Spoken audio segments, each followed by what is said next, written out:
सुमधुरगीतं मङ्गलं मङ्गलानां सकलनिगमवल्ले सत्फलं चेत्स्वरूपं सुहृदपि परिगीतं श्रद्धया हेलया वा भृगुवरनरमात्रं तारयेत् कृष्णनामं वन्दो सतगुरुचरणतो करोषो प्रेम प्रणाम अशुभकरणमङ्गलकरण धनि श्रीदेवचन्द्र विष्णुना श्री प्राणनाथ निज मूलपति श्री मेहराज सुना तेज कुंवर श्यामा जुगल को पल पल करूं प्रणाम मेरी भवबाधारो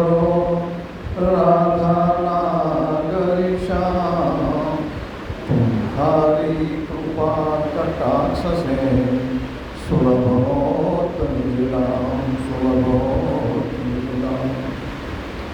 बोलो कृष्ण कन्हैया लाल की, निजानंद स्वामी की, प्राणनाथ प्यारे की, सदगुरु महाराज की, परमहंस महाराज की, लल्लू जी भट्ट महाराज की, तीनों धाम की, सुंदर साथ की प्रणाम। आज तारीख 25/7/25 शुक्रवार વિતકનો 11મો દિવસ છે। થોડા પ્રશ્નો પૂછી લઈએ અને પછી આગળ વધીએ। પ્રશ્નમાં સામાન્ય રીતે તમને આનંદ થાય એવા પ્રશ્નો પૂછીશું। મૂર્તિ પૂજા ક્યારથી શરૂ થઈ?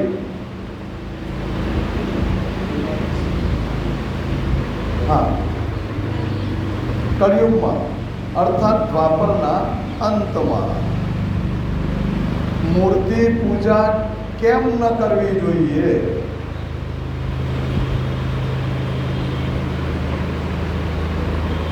હવે જેમ જેમ આગળ જઈશું ને એમ એમ પ્રશ્નો થોડાક વિચારવાવાળા આવશે, ચિંતનવાળા। કોઈ કઈ વાતો નથી।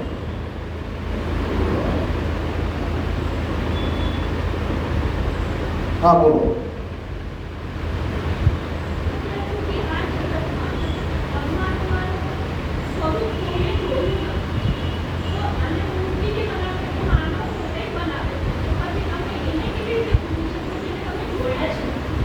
બરાબર, સરસ, બિલકુલ બરાબર। હજુ સહેજ ઉમેરવાનું છે, સહેજ। હા બોલો।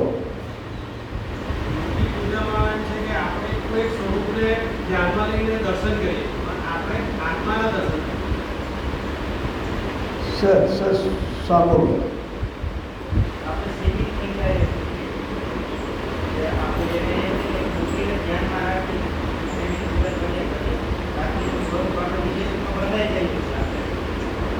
બરાબર છે। જો મૂર્તિમાં આપણું ધ્યાન જાય છે, પરમાત્મામાં ધ્યાન રહેતું નથી, પરમાત્માનું સ્વરૂપ ભૂલાઈ જાય છે, માટે મૂર્તિ પૂજા ન કરવી જોઈએ। ત્યાર પછી શાલિગ્રામની સાથે તુલસી મૂકવામાં આવે છે, કેમ? કડક જવાબ આપી શકો તો બહુ મજા આવશે। હા હા, જવાબ સાચો, બિલકુલ સાચો, પણ આમ કરે કે કડક જવાબ નહીં। એમ ન કર્યા એ ભોગવે, એમ ન કરેલું ભોગવવાનું ને। વિષ્ણુ ભગવાન પથરો થયા, એમનું કરેલું ભોગવવું પડ્યું। ત્યારે પેલી એ ભગવાનને શ્રાપ આપ્યો એટલે એણે તુલસી ધરવું પડ્યું। ઠીક, પ્રણામી લોકો થાળમાં તુલસી મૂકતા નથી। જવાબ લગભગ એની નજીકનો જ છે, ખાલી તર્ક જ, વાક્ય રચના બદલવાની છે। કોણ કહે છે? ચાલો।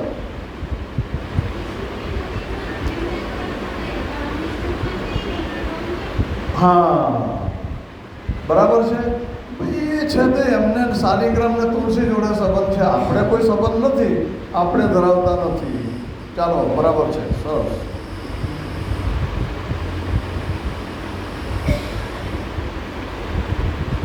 એક પ્રશ્ન છે, દીવ અને સુરત બંને સ્થાનો શ્રીજી માટે અને ધર્મ માટે અગત્યના છે, વિશેષ મહત્વ છે. કઈ રીતે? હા, એકને બીજાને ચાન્સ આપીએ. હા, બોલો.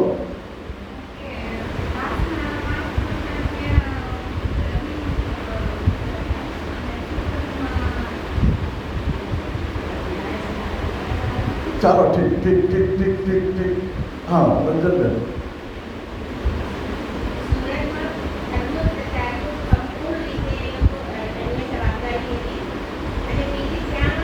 દીવમાં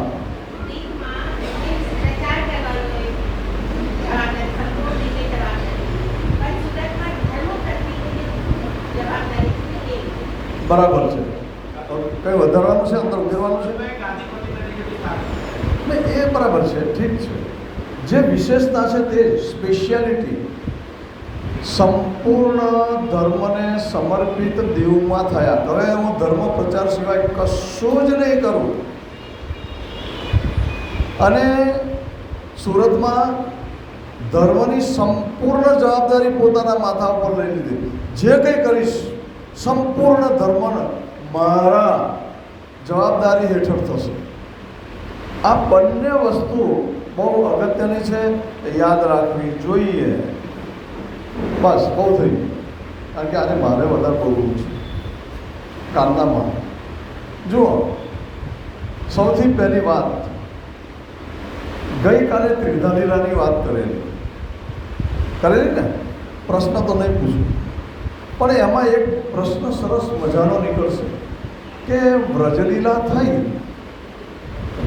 બરાબર, વ્રજમાં થઈ, તો આપણે પ્રણામીએ જવું કે કેમ?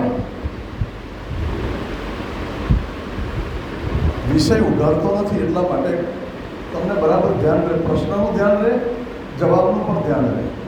ચાલો, હાથ ઊંચો કરો. પ્રશ્ન ફરી રિપીટ કરો.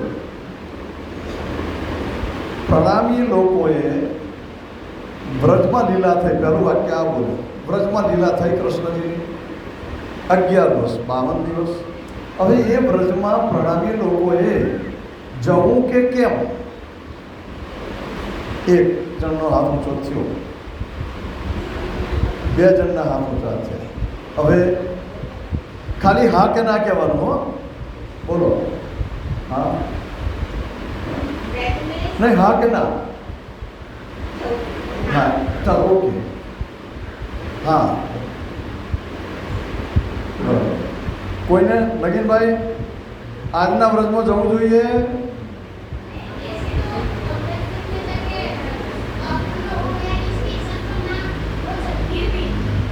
नहीं, वो फिर भी वाली नहीं, फिर भी नहीं, आपके हिसाब से और हमारे हिसाब से ऐसा कुछ नहीं होता है. जो होता है सबके लिए एक ही नियम होता है. प्रश्न એટલા માટે છંછેડ્યો, અહીંયા પૂછ્યો નહીં, હવે છંછેડ્યો કહેવાય. જુઓ, બરાબર ધ્યાન રાખજો. 11 વર્ષને 52 દિવસ થાય છે ત્યારે કૃષ્ણજી બહુશ્રી વગાડે છે. ત્યારે 12,000 બ્રહ્મસૃષ્ટિ અને 24,000 ઈશ્વરી સૃષ્ટિ બધું જ છોડીને આવી જાય છે અને પછી નવા દેહ ધારણ કરે છે. એ સમયે ગઈકાલે એક શબ્દ વાપરેલો, કોઈને યાદ છે? હા, સમગ્ર બ્રહ્માંડનો નાશ, તિરોધાન, અને પ્રલય જે થાય છે અવાંતર પ્રલય.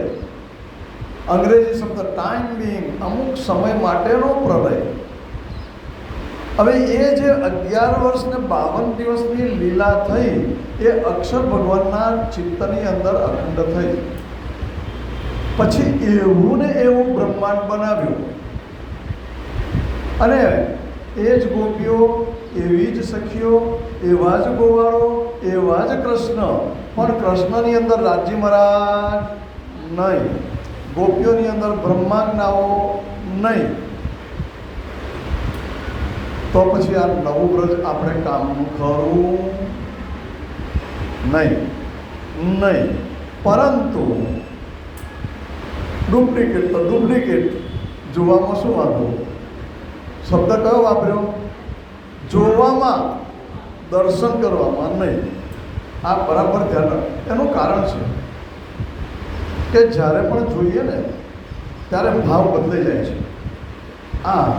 આવું વસ્તુ આ ડુપ્લિકેટ છે, મગજમાં રહેવું નહીં, કોપી છે, એ ધ્યાનમાં. એટલે આપણું કોન્સન્ટ્રેશન જે છે, જેની અનન્ય ભક્તિ આપણી છે, એ સહેજ પણ આગી પાછી ન થાય, એટલા માટે આ વિષય જરૂરી હતો. પછી કૃષ્ણ નામ વિશે તો ઠીક છે, એની બહુ ચર્ચા આપણે કરેલી છે, એનું પુનરાવર્તન કરતા નથી. કારણ કે તિરધારીલાની અંદર 11 વર્ષને 52 દિવસના કૃષ્ણજી છે, એમાં રાજજી મહારાજનો આવેશ આવેલો છે, જોશ આવેલો છે. એટલા માટે રાજજી મહારાજે વ્યવસ્થા જ એવી કરેલી કે જે પરમધામનું નામ છે અહીં રાખ્યું, ગ્રહો નક્ષત્રો એમણે મેળવી દીધેલા હતા. એટલે વ્રજમાં અને રાસમાં સેમ ટુ સેમ છે. કોઈ એમ કે 18,758 ચોપેમાં કાર્ય આપો, આનાથી વધારે કયું જોઈએ? સેમ. કૃષ્ણ પોતે ઓળખ આપી છે, મારું નામ કૃષ્ણ છે.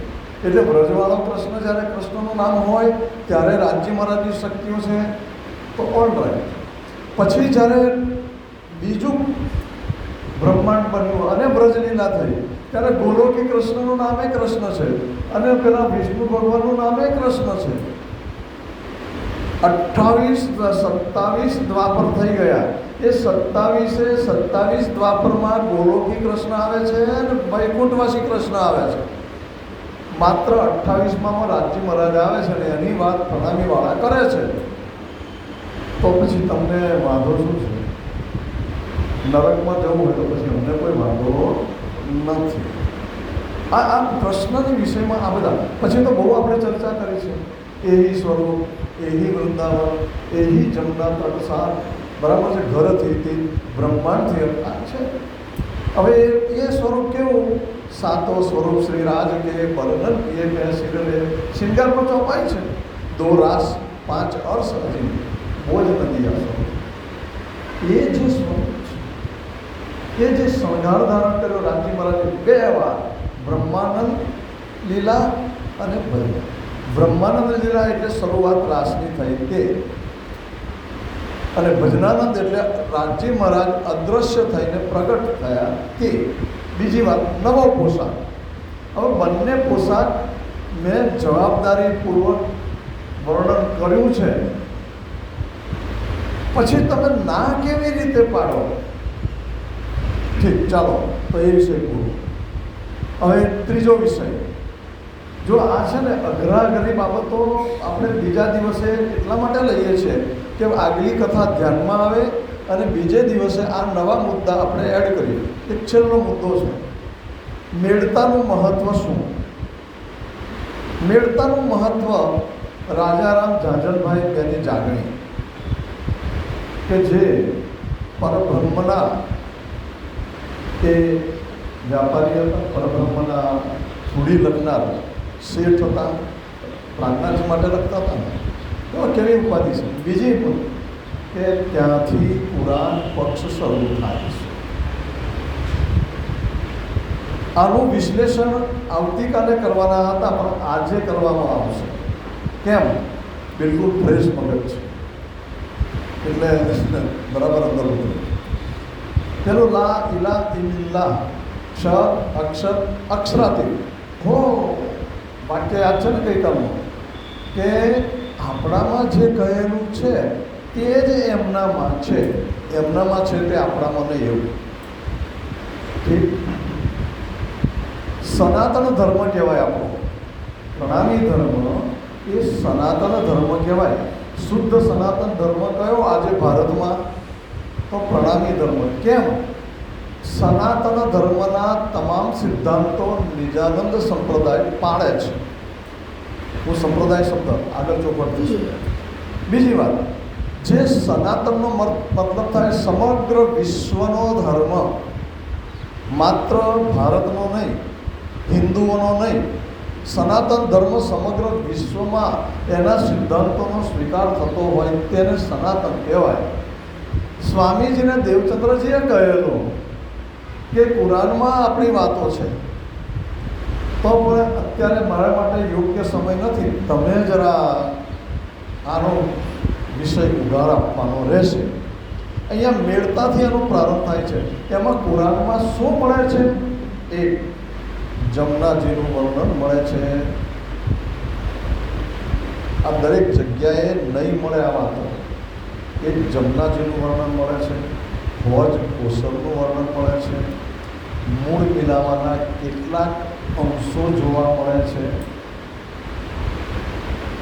તો એનો મતલબ એવો થયો બધું બ્રજ લીલા, રાસલીલા એનું પણ જોવા મળે છે ત્યાં. હુદ તોફાન અને નૂહ તોફાન. હુદ તોફાન એટલે ગોવર્ધન પર્વત ઉચકવો તે, નૂહ તોફાન અવાંતર પ્રલય થવો તે. એમાં બ્રહ્મસૃષ્ટિને એવું લખેલું છે કે કિસ્તીમાં બેસાડીને કૃષ્ણને, કિસ્તી એટલે હોળીમાં બેસાડી બહાર ગયા, પ્રતીકો બદલાય છે. એટલે જુઓ આ બધું છે. મતલબ સ્વામીજી કહે છે કે અમારો ધર્મ સનાતન છે, વિશ્વમાં અમારી સાબિતીઓ છે. હવે બીજી બાજુ એમણે જોયું કે અરબસ્તાનમાં મોહમ્મદ રસૂલે મુસલમાન ધર્મની સ્થાપના કરી, ઇસ્લામ ધર્મની સ્થાપના કરી, અને એમના પછી એક હાથમાં તલવાર ને એક હાથમાં કુરાન લઈને મુસલમાનો નીકળ્યા. અને એમનામાં કુરાનનું જ્ઞાન હતું નહીં. કુરાન વિશે કેટલીક બાબતો અત્યારે કહી દઈએ જે નહીં જાણો. કુરાન જ્યારે બન્યું કહેવાય છે, એનું એડિટિંગ 150 વર્ષે થયું. એટલે પરફેક્ટ કુરાન મળ્યું 150 વર્ષ પછી. ત્યાં સુધી શું કર્યું? જેટલું હાથમાં આવ્યું એટલું વાંચ્યું, તો મન ફાવે તે ઉમેર્યું પણ હોય. કુરાનમાં 4 બાબતો છે. એક શરિયત, જરા શબ્દો યાદ રાખજો: શરિયત, તરીકત, હકીકત અને માર્ફત. શરિયત એટલે કર્મકાંડ. આપણામાં એ જ છે.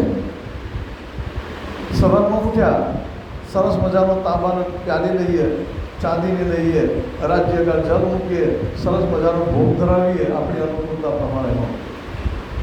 આરતી ઉતારી, ત્યાં શું થયું? કર્મકાંડ થયો કે ના થયો? અંદર ભાવ છે ના ઉતાવળ છે? શરિયત પછી આવે તરીકત. તરીકત એટલે ઉપાસના કાંડ. ઉપાસના કરવી એટલે એમાં ધ્યાન આવે છે. વત્તા ઉપવાસ કરવો, જે કંઈ તહેવારો આવે એની ઉજવણી કરવી, એમાં ભાવ તત્વનો ઉમેરો થયો. એ પણ આપણે કરીએ છીએ, ઉપાસના કરીએ છીએ. ત્યાર પછી હકીકત, ત્રીજા નંબરમાં યથાર્થ જ્ઞાન. પરફેક્ટ આ વસ્તુ આમ છે તો આપણે કહેવામાં આવે છે સર્વદેવ નમસ્કાર કેશવમ પ્રતિગચ્છતિ. બધાય દેવો પગે લાગો કેશવને જાય. ભલે એ જે કંઈ અર્થ ઓરિજિનલ થાય છે, પણ આવું કંઈ એકેશ્વરવાદની વાત કરેલી છે. મૂર્તિમાં ધ્યાન ન હોવું જોઈએ એવું શાસ્ત્રોએ ગઈકાલે આપણે જોયું, કહ્યું છે કે નથી કહ્યું? તો યથાર્થ જ્ઞાન આપણે ત્યાં છે, પણ કોઈને લેવું નથી. એવી રીતે પહેલાં તો મોહમ્મદ રસૂલે તો એવું કહી દીધું કે આ યથાર્થ જ્ઞાન છે ને એ તમારા માટે છે જ નહીં. યાદ રાખજો. હવે અહીંયા વિફળ થવા છે. કોઈકને જરૂર હોય તો આપો, બાકી કોઈની જરૂર નહીં. કુરાનમાં જે યથાર્થ જ્ઞાન છે, હકીકતનું જ્ઞાન છે, એ જ્વલ્લે કોઈકના માટે, બાકી છે જ નહીં મુસલમાનો માટે. પછી આવે ચોથું મારફત જ્ઞાન. મારફત એટલે પૂર્ણ ઓળખનું જ્ઞાન. પૂર્ણ ઓળખ, અક્ષર, અક્ષર. મોહમ્મદ કહે છે, યાદ રાખજો, આ તમારા માટે કોઈના માટે નથી. આના અર્થો તમને આવડશે નહીં. તેના અર્થો માથા કૂટી મરી જશો તો ઉતરવાના નથી. કારણ કે જેના માટે આ જ્ઞાન લાવ્યા છીએ એ જ્યારે આવશે ત્યારે આ જ્ઞાન, આ જે જ્ઞાન છે એના અર્થો કરશે અને એના રહસ્યો ખોલશે. અને એટલા માટે લખવામાં આવ્યું છે કે ભવિષ્યમાં બ્રહ્મસૃષ્ટિ આવશે ત્યારે સાબિતી માગશે કે આ તો હિન્દુ શાસ્ત્રોમાં એટલું જ છે, બીજા ગ્રંથોમાં છે. એટલે સ્વામીજીએ, રાજજી મહારાજે પોતાના હુકમના સ્વરૂપ દ્વારા મોહમ્મદ રસૂલ જોડે બોલાવડાવી લીધું. બાકી કોઈને ખબર નહીં. તે સમયમાં નહોતી. સ્વામીજીના આયા પછી એના અર્થો ખોલ્યા. એમણે એમ કહ્યું કે હું સ્વયં આ પરમાત્માએ એવું કહેલું મોહમ્મદ રસૂલને કે આના અર્થો ક્યારે ખુલશે? હું સ્વયં આવીને ખોલીશ. ક્યારે આવશો? ત્યારે કે તમારા ગયા પછી 1100 વર્ષ પછી અર્થ ખોલવામાં આવશે. એટલે કુરાનમાં એવું લખેલું છે કે મોહમ્મદ રસૂલ એક દિવસ જ્ઞાન આપતા હતા અને એમના અનુયાયીઓએ પૂછ્યું કે પ્રભુ જે કંઈ કહ્યું છે રસૂલ કે આના અર્થો કેવી રીતે સમજાય? ત્યારે કે નહીં સમજાય. તો કે એના અર્થો કોણ ખોલશે? સ્વયં પરમાત્મા આવીને ખોલશે. ત્યારે કહે છે ક્યારે અર્થ ખોલશે? કહે છે કારણ કે પડદાએ રોજ ક્યામતના સમયે, ક્યામતનો સમય એટલે જાગણીનો સમય, પડદા રોજ એટલે આવતીકાલે. પછી કે તો પછી અમને જ્ઞાન મળશે. કારણ કે જે પવિત્ર હશે તે વખતે આ જન્મ લેશે. રહે સાલ રૂહલ્લા મિસલ ગાજીઓ મોમિન ઉતરે તબ साल 990 और मास 9 रूहल्ला मिशन એ ત્યાં મર્યાદા માટે પરમાત્મા સ્વયં આવશે. અને એ અર્થ પ્રાણનાથજી બોલે છે એ માટે પરમાત્મા સ્વરૂપ. શ્રીમુખ વાણીની અંદર લખેલું છે સ્વયં પરમાત્મા કહે છે હું પરમાત્મા સ્વરૂપ છું અને આનો અર્થ ખોલવાનો મારો અધિકાર છે. હવે જુઓ તો ખરા, શ્રીમુખ વાણીને સમજો. એ કંઈ મુસલમાનોની કોઈ પ્રસ્તાવના નથી કે નથી એમની પ્રશંસા કે તો અમારું હતું જ્ઞાન અને અમે અર્થ ખોલીએ છીએ બ્રહ્મ સૃષ્ટિ માટે. તમારા માટે છે તેને આજે સમજતા જ નથી.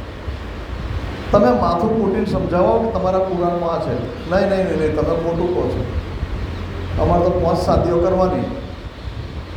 બોલો કંઈ કહેવાનું છે? શરિયત તરીકે જ દેવાય. તો આ એટલા માટે જોઈએ છીએ આપણે. અત્યારે આ વિષય કેમ લીધો? મેળતાની અંદર માંગ સાંભળ્યા પછી સ્વામીજીને વિચાર આવ્યો, અરે આ તો આપણે કહીએ છીએ તે જ છે. તો પછી આ ઔરંગઝેબ જુલમ કરે છે એ તો ખોટો છે. ચાલો જઈને સમજાવીએ. ઠેર ઠેર હવે એમનો અનુભવ શું હતો એ પણ કહી દઈએ.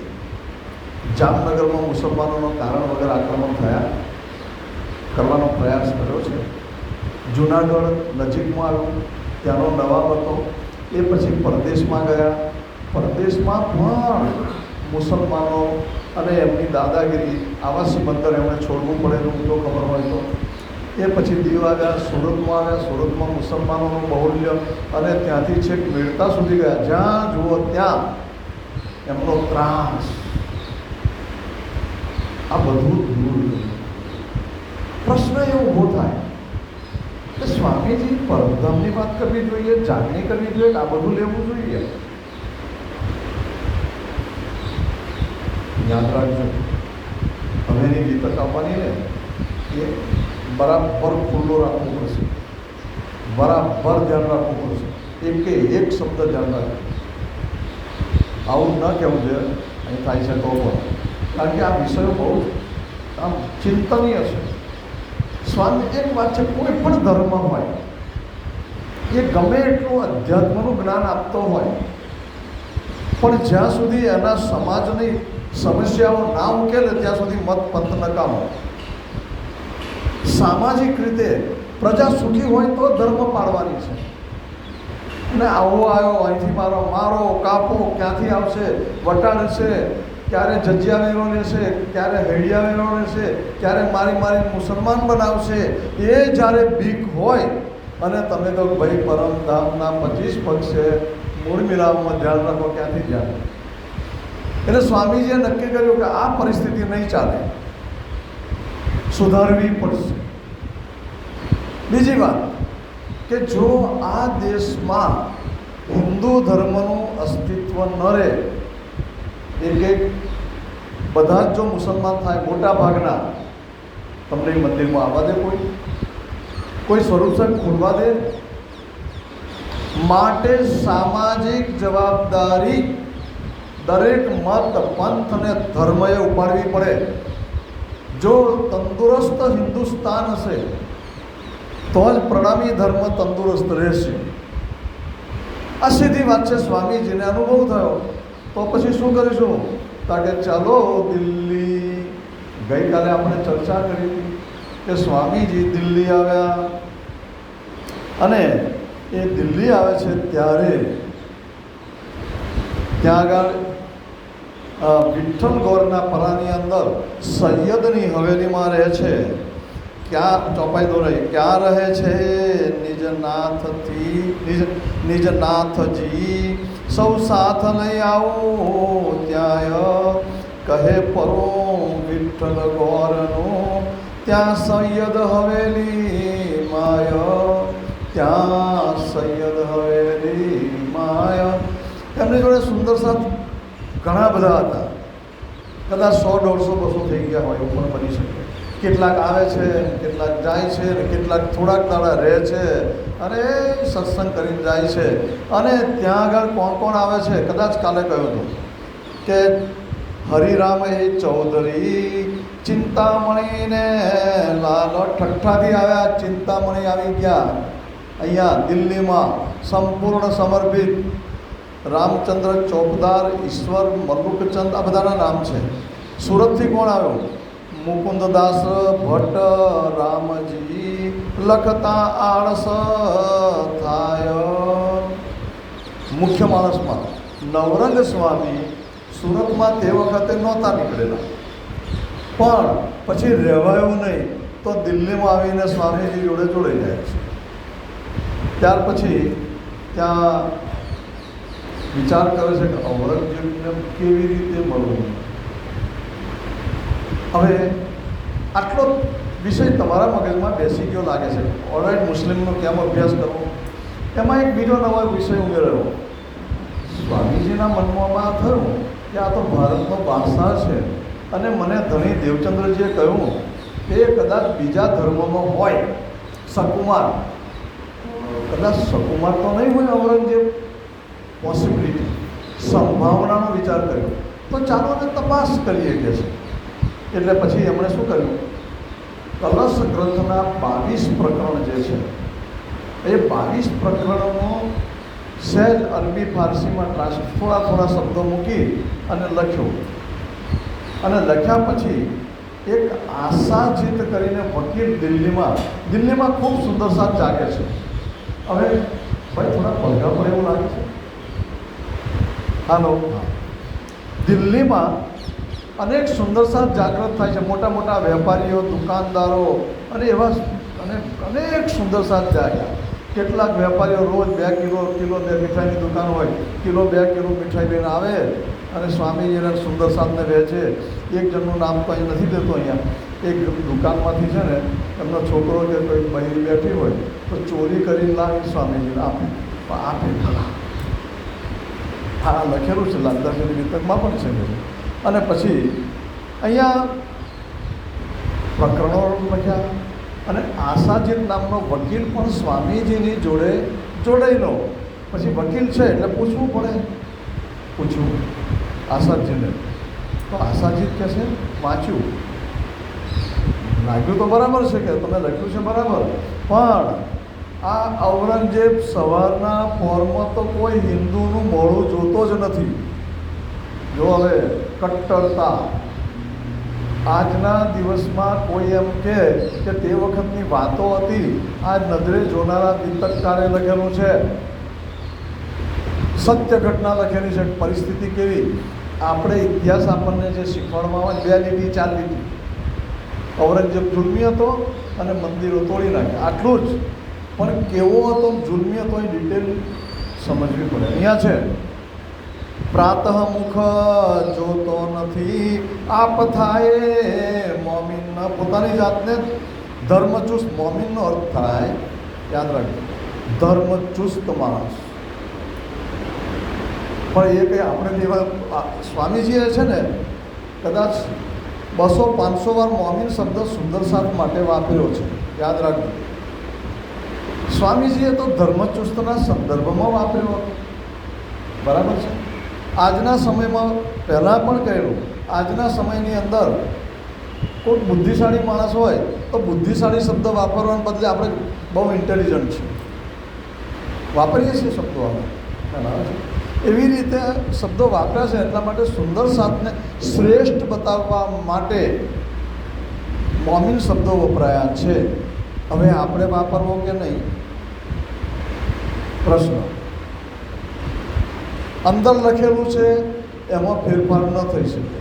જાહેરમાં વાંચવાનું હોય વાંચો જાહેરમાં, પણ જ્યારે સમજાવો ત્યારે મોમીન શબ્દ ના આવવો. સુંદર સાથ લખો, સુંદર સાથ બોલો, ધર્મચુસ્ત બોલો. કારણ કે તમે જેને સમજાવવા માગો છો એ માસ આ શબ્દ સ્વીકારવા તૈયાર નથી. અને બીજી વાત કે આજે મુસલમાનોની છાપ સારો હોય કે ખરાબ હોય, પણ એ ખરાબ ને ખરાબ આ છાપ છે. 100%ને આપણે એવું ના કહી શકીએ. ખ્યાલ આવે છે? આ જગતમાં બધા જ સારા છે હિન્દુઓ એવું ન કહી શકાય. એવી રીતે બધા જ ખોટા છે એવું ન કહી શકાય. પણ કંઈ સિક્કો તો કોઈના ઉપર મારેલો નથી, નથી મારા ઉપર મારેલો, નથી તમારા ઉપર. એટલે મોમીન શબ્દ પ્રણામીવાળાએ અર્થ કરતી વખતે વાપરવો ન જોઈએ એવું મારું માનવું છે. બીજી વાત, બધા 500 હવે મેં આ જોયેલું છે, 5-10 સુંદર સાથ ભેગા થાય ને એટલે કે 10 મોમીનો ભેગા થયા. ભાઈ સાહેબ કૃપા કરો ને, હવે ના બોલાય. દાઢી છે, તલવાર લઈને કરો છો, માંસાહાર કરો છો, ઠીક. તો અહીંયા પ્રાતઃ મુખ જોતો નથી આપ થાય મોમીન, એ પત્રી હિન્દુ તણી સાંભળે કેમ એ. કારણ તમે તો પત્ર મોકલવાની વાત કરો છો, એ ક્યારેય નહીં વાંચે. પછી તો એક સોફી આવ્યો, કુરાનનો જાણકાર. સ્વામીજીએ કહ્યું ભાઈ તું કુરાનના થોડાક અર્થો તો મને સમજાય, અને એમણે સમજ્યા, સમજવા માંડ્યા, એને ફી આપવા માંડી. એ પછીથી સ્વામીજી એક સરસ મજાની કથા આવે છે, લક્ષ્મીદાસનું દ્રષ્ટાંત આવે છે અને મજાક કરે છે. એ મજાકને આપણે દેતા નથી. આનંદ મંગલ સ્વામીજીનો સ્વભાવ મજાકીયો હતો, યાદ રાખજો. મજાક કરવાની ટેવ અને આનંદ, 24 કલાક આનંદમાં રહેતા અને બધાની મજાક પણ કરતા. અત્યારે તો મજાક ના થાય, ભૂલી ગયા, આ બન્યું તમારું. હવે આગળ 1 માસ સુધી રહ્યા આ બધું વિચારવામાં. એ પછી એમ થયું ચાલો થોડુંક નગર છોડીને એટલે શાહજહાનપુર બોડિયા આવ્યા. બોડિયા ગામમાં આવ્યા અને રહ્યા. એટલામાં તો પ્લેગ શરૂ થયો. પ્લેગ નામનો રોગ ઉંદરથી ફેલાય છે. ઉંદર જ્યાં હોય ત્યાં એ ઘરમાં બધાને થાય. અને પ્લેગ એટલે બગલમાં ગાંઠ થાય. અહીંયા ગાંઠ થાય, ખબર પડે ને બીજે દિવસ તો માણસ મરી જાય. એમાં નાગજીભાઈ, એમને પણ પ્લેગ લાગ્યો. બજારનું કામ કરતા હોય એટલે જે લાગી ગયું. અને સ્વામીજીને થયું કે આ તો બહુ ખરાબ થશે. એટલે સ્વામીજીએ પોતાની તાકાત વાપરી અને એ નગરની અંદર એમણે પ્લેગનો રોગ નાબૂદ કરાયો. પહેલી વાર એમણે શક્તિનો ઉપયોગ કર્યો. બીજી એક સરસ મજાની વાત કરે છે ત્યાં, જે 22 પ્રકરણો સનંદના હતા એને ભાષા ફેર કરાવડાયો અરબી ફારસીમાં કરાવડાયો.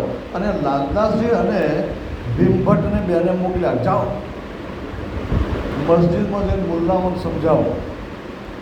2 જણને મોકલ્યા.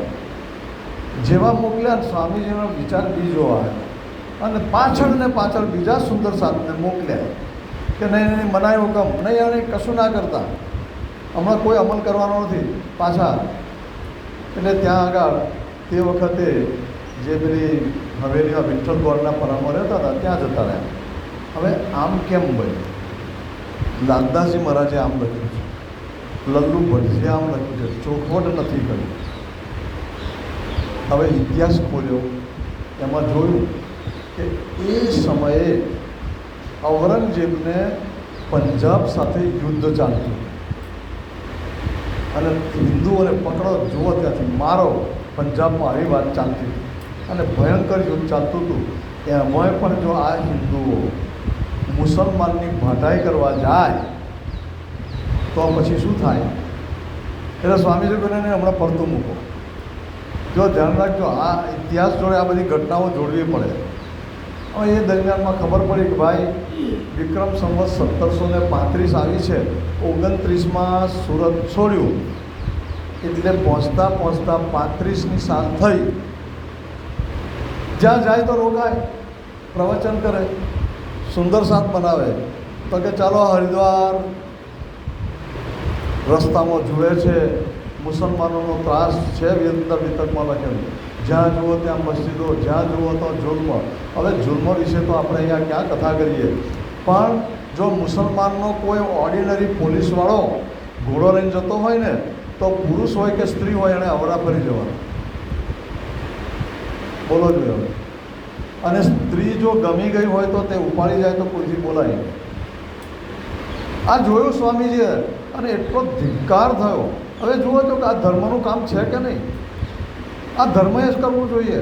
સ્વામીજી તો બરાબર જેને કહેવાય ઉગ્ર થવા માંડ્યા. હરિદ્વાર પહોંચ્યા છે. હવે હરિદ્વારમાં બનેલું કેવું કે અવરત જે હરિદ્વારની અંદર શું છે, જ્યારે પણ મેળો ભરાય, આ વખત તો વર્લ્ડ રેકોર્ડ તૂટ્યો છે મેળો પ્રયાગરાજમાં, કે દુનિયામાં કોઈ જગ્યાએ જેટલું માણસ ભેગું ના થાય એટલું આ વખત થયું. વ્યવસ્થા પણ ખૂબ સારી. કેટલા 65 કરોડ કેવા છે કે 68 કરોડ? 68 કરોડ કોને કહેવાય? કલ્પના ના આવે એટલા બધા માણસો ગયા આવ્યા. અત્યારે તમે વિચાર કરો, તંબુ કેટલા હશે, ત્યાં દુકાનો કેટલી હશે, ખાવાની વ્યવસ્થા કેટલી હશે, આ બધા પ્રશ્નો. સ્વામીજીના વખતમાં દરેક મત, પંથ, સંપ્રદાય, સમગ્ર ભારતના લોકો આવે. આવો કુંભનો મેળો હોય, હરિદ્વારમાં કુંભનો મેળો હોય. સ્વામીજી જાય છે તો પછી શું કરે છે? હા, વિષય પહેલાં એ પૂરો કરી લઈએ. ઔરંગઝેબે શું કરેલું કે જેટલા સાધુ સંતો એને પકડી જેલમાં ગયા. આપણી વિતકો એવું કહે છે કે ઔરંગઝેબને કોઈએ એમ કહેલું કે આખરી ઇમામ, ધ્યાન રાખજો, આખરી ઇમામ એટલે આખરી ધર્મગુરુ, આખરી ઇમામ, ઇમામ મહેદી એટલે પણ આખરી ધર્મગુરુ હિન્દુઓમાં આવવાના છે. યાદ રાખજો, આવું કુરાનમાં લખેલું છે. હિન્દુ શબ્દ નથી, પરધર્મમાં લખેલું છે. પડદામાં આવશે, પડદામાં એવું શબ્દ છે. તો પડદો એટલે શું? મુસ્લિમમાં નહીં. અને તે એનો સમય થઈ ગયો છે. એક જો અહીંયા ઘણું બધું ઉમેરાશે. 2 અરબસ્તાનથી વસિયતનામા આવ્યા. ત્યાંથી વસિયતનામા એટલે ત્યાંના મૌલવીઓએ લખેલો પત્ર. 4 વસિયતનામા આવ્યા છે સ્વામીજીની હયાતીમાં. ક્યાં મોકલ્યા વસિયતનામા? ત્યારે કે દિલ્હીના રાજા ઉપર મોકલ્યા. દિલ્હીના રાજા ઉપર કેમ મોકલ્યા? કારણ કે અરબસ્તાનમાં પણ, બગદાદમાં પણ જે રાજા હોય એ જ ધર્મનો વડો કહેવાય. તો ભારતમાં પણ મુસ્લિમ રાજ્ય, એનો રાજા એ ઇસ્લામનો વડો કહેવાય. એ થાય. એટલે અરબસ્તાનથી વસિયતનામા આવ્યા. વસિયતનામા એટલે એક પ્રકારનો કરાર, બધા ભેગા થઈને નક્કી કરેલી વાત એ આવે. પહેલું વસિયતનામું આવ્યું વિક્રમ સંવત 1638. બીજું વસિયતનામું આવ્યું વિક્રમ સંવત 1678 તારતમ મંત્ર મળ્યો ત્યારે. ત્રીજું વસ્યતનામું આવ્યું વિક્રમ સંવત 1735. ચોથું એ પછી આવે છે, એ 45 આવે છે. પણ અહીંયા સ્વામીજી 35 સુધીની જ વાત છે. એમાં લખ્યું છે, શું લખ્યું છે? આખરી ઇમામ હિન્દુસ્તાનમાં પ્રગટ થઈ ગયા છે અને હિન્દુઓમાં પ્રગટ થયા છે, શોધો. હવે આખરી ઇમામ શું કરશે એવું કુરાનમાં લખ્યું છે કે એ બધા જ મુસલમાનોનો ન્યાય કરશે. ન્યાય કરશે એટલે ન્યાયનો દિવસ એટલે કયો દિવસ? ક્યામતનો દિવસ. તમે ગમે સાચું કર્યું હોય તમને એ પ્રમાણેનું ફળ, ખોટું કર્યું હોય તો એ પ્રમાણેનું ફળ આપશે. એટલે મુસલમાનો બધા જ રાહ જોઈ રહ્યા છે. અને જે લોકો, એના તો 7 નિશાન છે, જો આગળ જરૂર પડશે પ્રમાણે ચર્ચા કરીશું, કે કબરમાં સૂતેલા મરદા બેઠા થશે, પરમાત્મા આવશે, જાદુઈ લાકડી ફેરવશે. એટલે તમે મરી ગયો, બોક્સમાં મૂક્યો, માટી વાળી અને ઉપર પાછું સ્ટ્રક્ચર બનાવ્યું કે બેઠો ના થાય એવું.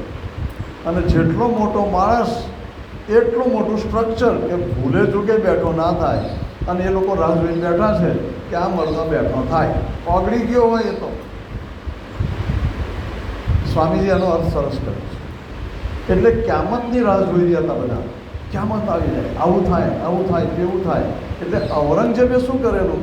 હિન્દુ ધર્મના વડાઓને ત્રાસ આપવા માંડેલો કે ઇમામ તો મળી આવે. આ તર્ક વિતકોમાં છે. વ્યવહાર સાથે મેળ બેસતો નથી, એ પણ ગઈ. મુસલમાનો જે રીતે વર્તતા હતા એમાં આવો મેળ ક્યારેય બેઠો નથી. મેં જેટલું વાંચ્યું છે એમાં પણ છે. એટલે ઔરંગઝેબે બધા સાધુ સંતોને જેલમાં પૂરી દીધેલા અને ચામડાની મશકમાં પાણી પીવડાવે, રોજ 5.25 જેટલો ખોરાક આપે, પછી ઘાણીઓ ચલાવડાવે, ઘંટીઓ ચલાવડાવે અને એ તમારા બધું ખૂબ કામ કરાવડાવતા.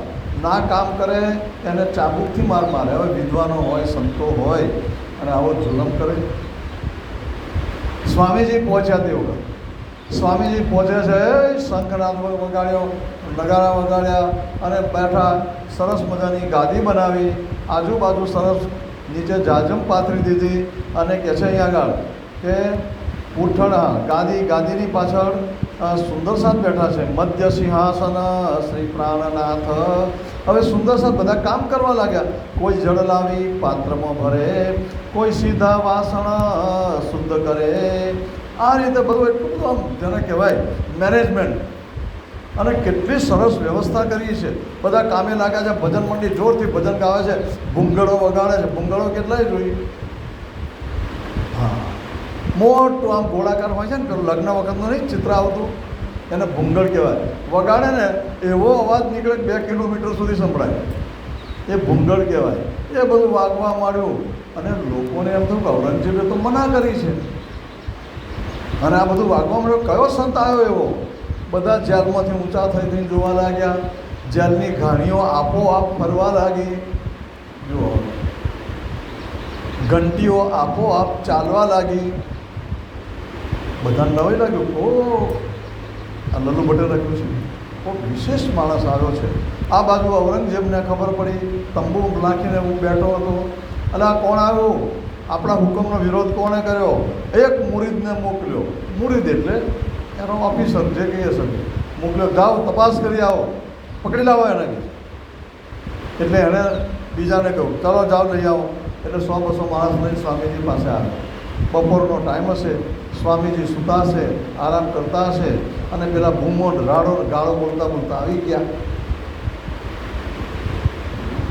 કોણ છે? આમ છે. સુંદર સાથ વારે પહેલાં તો સ્વામીજીના તંબુ પહોંચી ગયા અને સ્વામીજીની ઊંઘ બગડી અને એકદમ ગુસ્સે થઈ ગયા. આમ કરીને પેલા સિપાહીઓની સામે જોયું, બધા સ્ટેચ્યુ થઈ ગયા.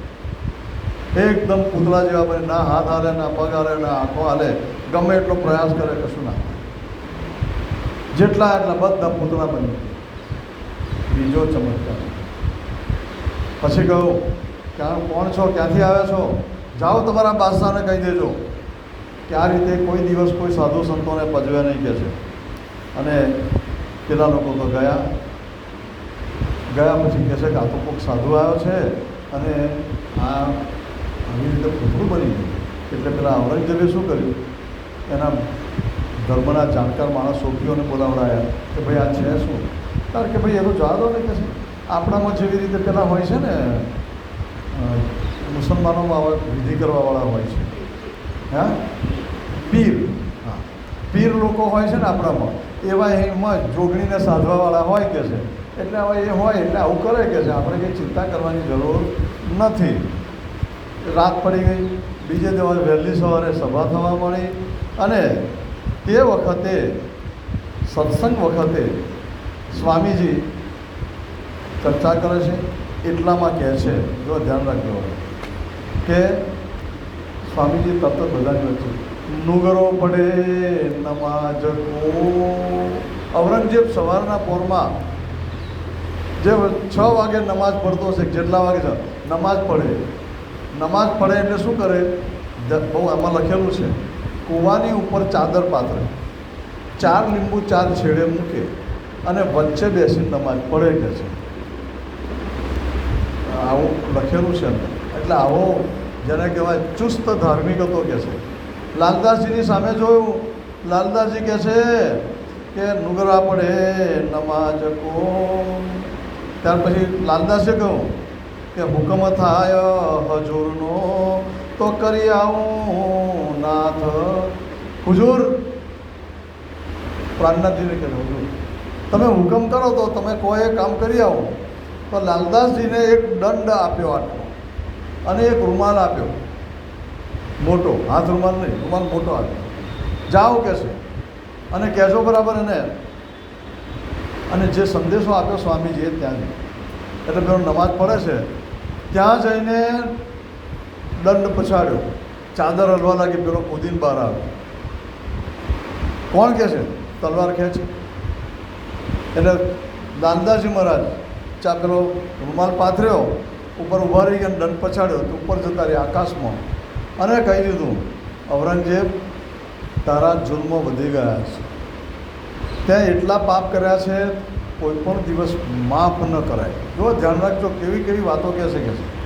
યાદ રાખજે 5 વર્ષ પછી તારું કુટુંબ નાશ પામશે, તું ઘરે ઘરે ભટકીશ, તારું સિંહાસન રહેવું નથી અને લોહીની નદીઓ વહેશે, તારા હાથીઓ સુદ્ધા તણાશે, એટલા લોહી વહેશે કે છે.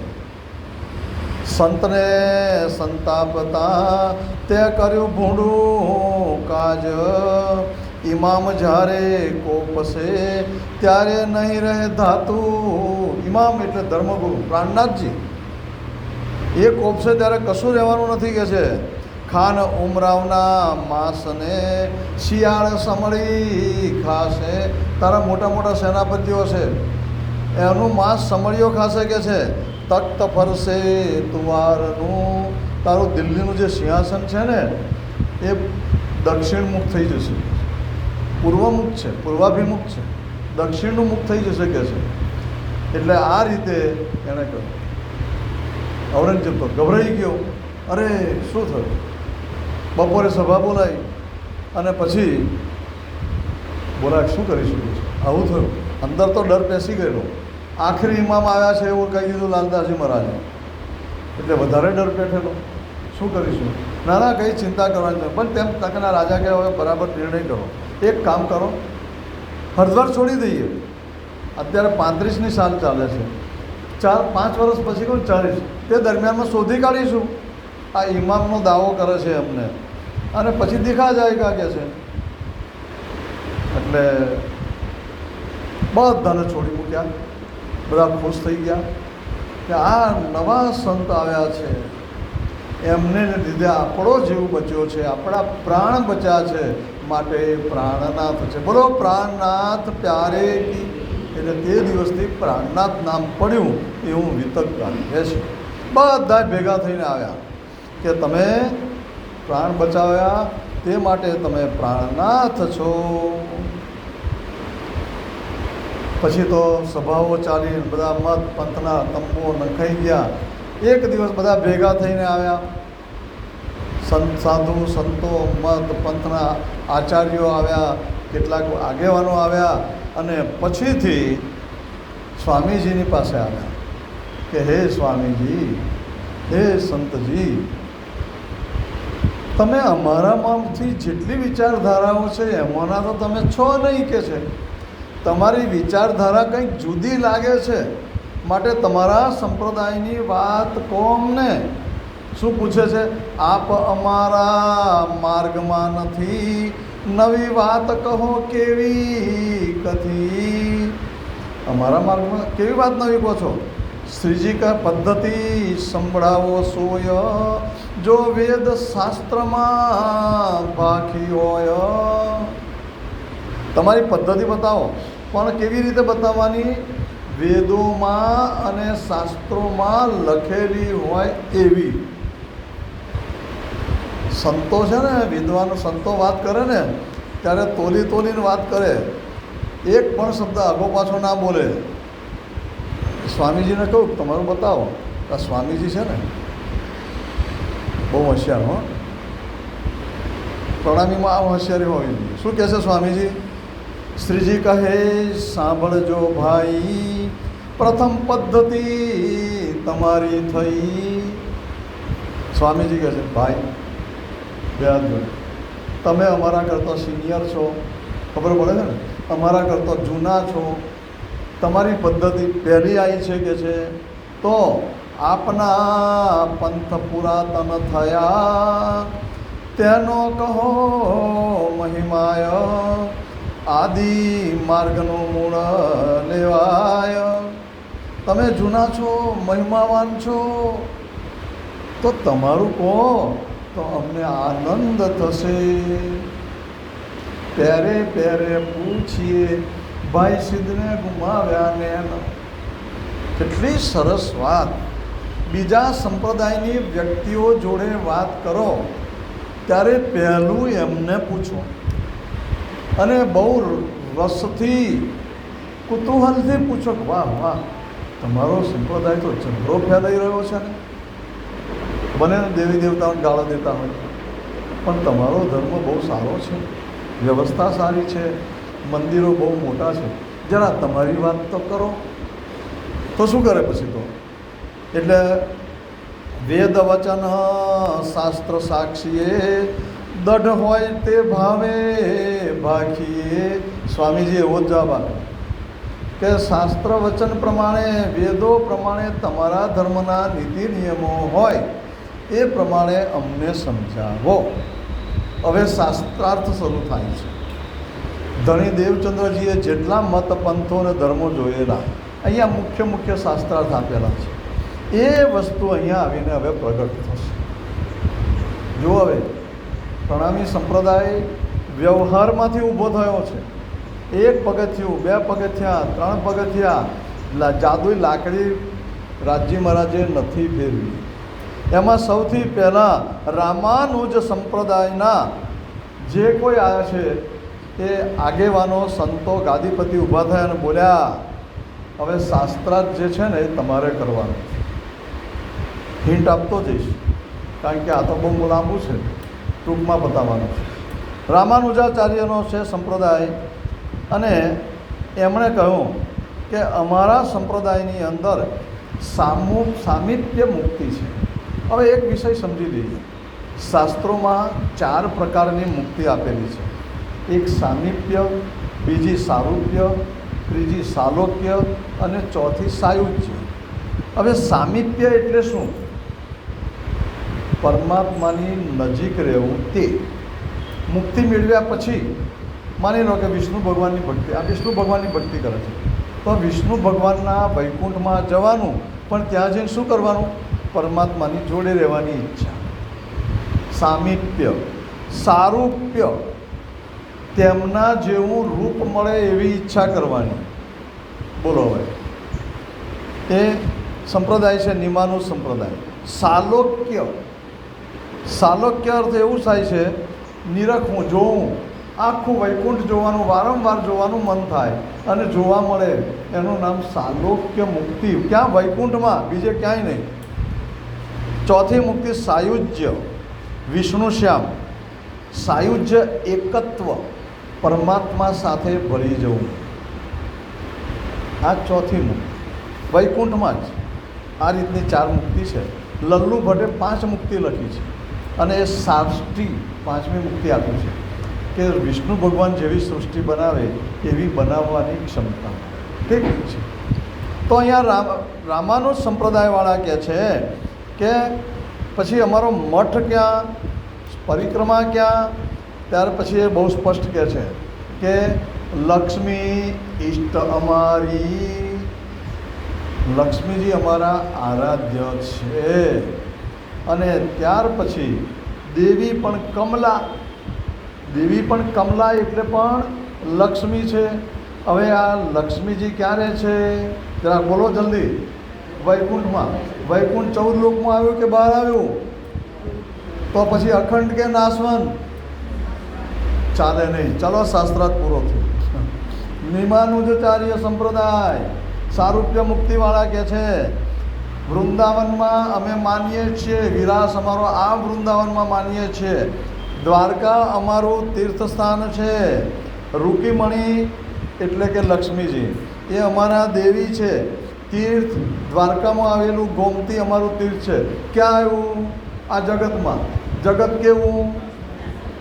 સ્વામીજી કે નહીં ચાલે. વિષ્ણુ શ્યામ, વિષ્ણુ શ્યામ સંપ્રદાય સાયુજ્ય મુક્તિ કહે છે કે કાંચી ભારતમાં આવેલું તીર્થસ્થાન છે. કાંચી એ અમારું સ્થાન. લક્ષ્મીજી શાખા ત્રિપુરારી. ખ્યાલ આવે છે? એ ત્રિપુરારી એટલે શંકર ભગવાનવાળી શાખા છે. કે પુરુષોત્તમ, હા, તુલસી એ અમારો મંત્ર છે. તો આ ક્યાં આવ્યું? 14 લોકમાં, 14 લોકની બહાર. એટલે અખંડ કે નાશવંત? હવે સ્વામીજીએ તમને જ બોલાવવાની જરૂર હતી. ચાલો આગળ. ત્યાર પછી માધવાચાર્યનો સંપ્રદાય. નૈમિષારણ્ય અમારું મૂળ ક્ષેત્ર. અવંતિકા એટલે ઉજ્જૈન અમારી શાળા. કંઈની બધી વસ્તુઓ. અલકા નદી, અલકા નદી સ્વર્ગમાં આવી. બદ્રી કેદાર અમારું તીર્થ સ્થાન. નામમાલા શ્રીહરિ, શ્રીહરિ, શ્રીહરિ ક્યાંના? વૈકુંઠના. શ્રીહરિ એટલે વિષ્ણુ ભગવાન, વૈકુંઠના. બોલો હવે શું કહેશો? નાશવંત, ચોકડી. ત્યાર પછીથી આવે છે સંન્યાસ મત આવે છે. સંન્યાસ મતની અંદર 10 નામ સંન્યાસી આવે છે. હવે 10 નામ સંન્યાસી વિશેની માહિતી મેળવીએ. સમય કેટલો થયો? કલાક થઈ ગયો. તો હવે 10 નામ સંન્યાસી લઈશું અને એ શાસ્ત્રાર્થ આગળ ચાલશે. વિશેષ 5 મિનિટની. બોલો પ્રાણનાથ પ્યારે કી જય. પ્રણામ.